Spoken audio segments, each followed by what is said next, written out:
ఇక్కడ మేము అందరినీ కలవడం చాలా ఆనందంగా ఉందండి.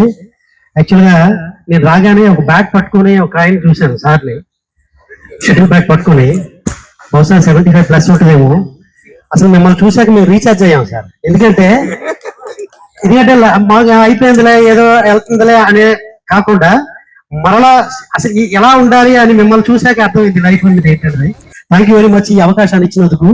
ఈ సందర్భంలో డాక్టర్ సి నారాయణ రెడ్డి గారు ఒక పాట రాశారంటే ఆ పాట ఈ సందర్భంలో ఒక 2 మాటలు చెప్తాను. 1 నిమిషం ఎక్కువ తీసుకుంటాను ఇప్పుడు. ఈరోజు మీదే సార్, ఈరోజు మీదే.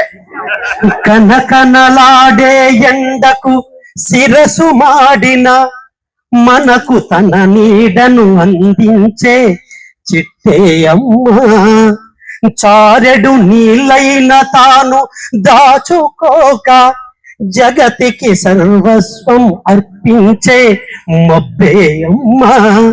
ఆ అమ్మలనే మెల్చిన మా అమ్మకు రుణం తీర్చుకోలేను ఏ జన్మకు.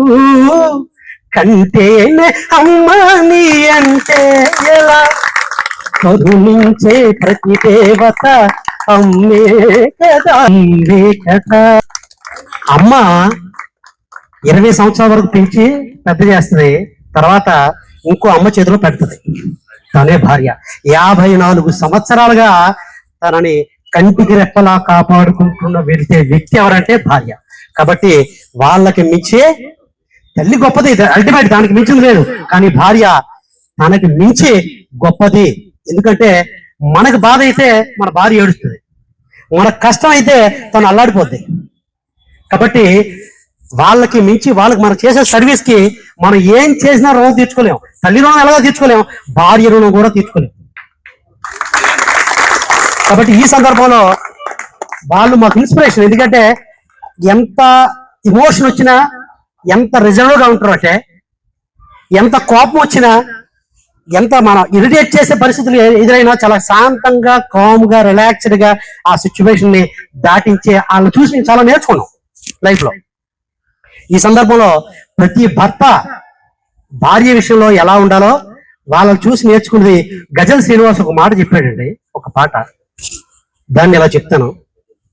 తిన్నావా లేదా అని అడిగానా ఎప్పుడైనా, నడువాల్చలేదేమని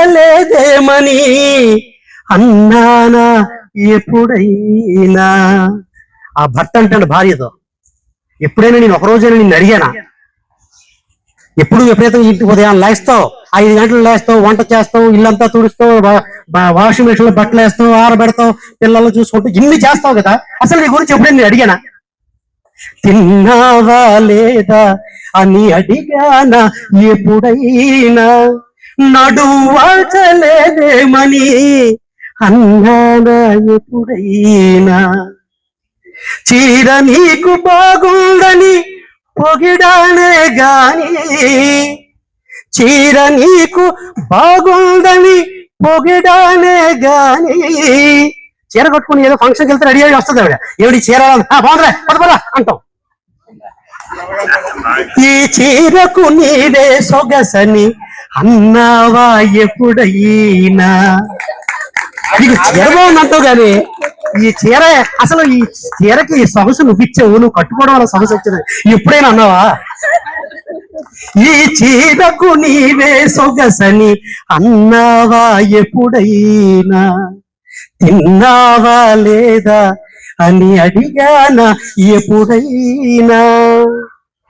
ఆ భార్య అంటది, జడలో మల్లెల వాసన పీల్చావే గాని, జడలో మల్లెల వాసన పీల్చావే గాని, నా మనసులోని పరిమళాన్ని చూసావా ఎప్పుడైనా, నా మనసులోని పరిమళాన్ని చూసావా ఎప్పుడైనా. ఎప్పుడైనా పైన చూస్తా నా మనసులో ఏముందో, నా ఫీలింగ్ ఉందో ఎప్పుడైనా చూసావా అని భార్య అంటది. భార్య కోరుకునేది అంతరంగంగా కోరుకుంటుంది, ఎక్స్టర్నల్ కాదు, ఇంటర్నల్ కోరుకు. బండ చాకిరి నీడని భావించానే గాని, మా ఆవిడ చాలా కష్టపడుతుంది, అసలు దానికి పాపం ఖాళీ ఉండదు, పిల్లలు, ఇల్లు, జాబు ఎన్ని ఖాళీ ఉండదు అని అంటావు. బండ చాకిరీ నీదని భావించావే గాని నా అలసట తుడిచి ముద్దు పెట్టావా ఎప్పుడైనా?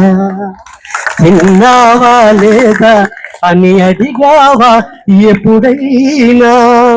మన ఫ్రెండ్స్ తో ఇంటికి వెళ్తాం, వర్షం పడుతుంది, ఏదో చెస్ ఆడుకోవడం, ఏదో మాట్లాడుకుంటాం. ఈ లోపు వేడి వేడి పకోడీలు చేసి మన భార్య చేస్తుంది.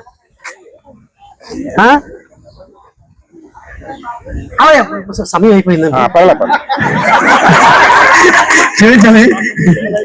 అర్ధాంగివి కోము నీవు, అనురాగ దేవతవు. అర్ధాంగివి కోవు నీవు, అనురాగ దేవతవు. ఈ గజలును నేనై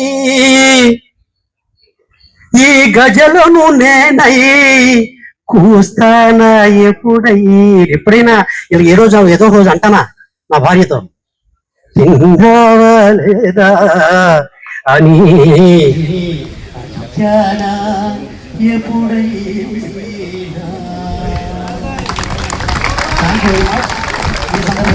54 వసంతాలు పూర్తి చేసుకున్న మా అత్తయ్య గారి, మావయ్య గారికి వివాహ దిన శుభాకాంక్షలు తెలియజేసుకుంటూ ఈ అవకాశం ఇచ్చిన మీ అందరికీ ధన్యవాదాలు తెలియజేసుకుంటున్నాను. నా పేరు శ్రీనివాసరావు అండి. నేను వాళ్ళ పాపను వివాహం చేసుకున్నాం. వాళ్ళ పాపను నేను వివాహం చేసుకోవడం నేను అదృష్టవంతుడిగా భావిస్తున్నాను. నేను ఉపాధ్యాయుడిగా పనిచేస్తున్నానండి. గజపతి నగరం మండలం, విజయనగరం జిల్లాలో గజపతి నగరంలో వర్క్ చేస్తున్నాను. మాస్టర్